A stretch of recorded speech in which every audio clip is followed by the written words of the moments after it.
একবার হনুমানজি ভাঙে গরুর দেবের অহংকার। একবার রাধারানী ঘোষণা করে যে সমগ্র ব্রহ্মাণ্ডের মধ্যে শ্রীকৃষ্ণের সবথেকে বড় ভক্ত।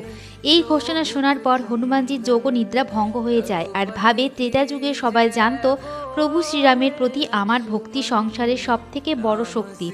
হনুমানজি তখন ভাবে আবার পৃথিবীবাসীকে এটা স্মরণ করাতে হবে আর তাদের ভক্তির আসল অর্থ বোঝাতে হবে। আর হনুমানজি ঘোষণা করার ওই যুবতীকে খুঁজতে বেরিয়ে পড়ে। রাস্তায় হনুমানজি কিছু রাক্ষসদের হাত থেকে ঋষিদের মুক্ত করে আর তাদেরকে ওই ঘোষণা করার যুবতীর কথা জিজ্ঞেস করে।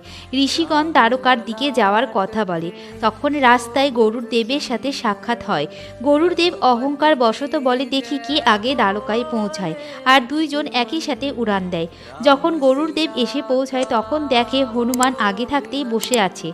গরুর দেব বলে, এটা কি করে সম্ভব হলো? হনুমানজি বলে, এটা আমার প্রভু শ্রীরামের কৃপা। বন্ধুরা, কমেন্টে অবশ্যই জয় শ্রীকৃষ্ণ লিখবেন।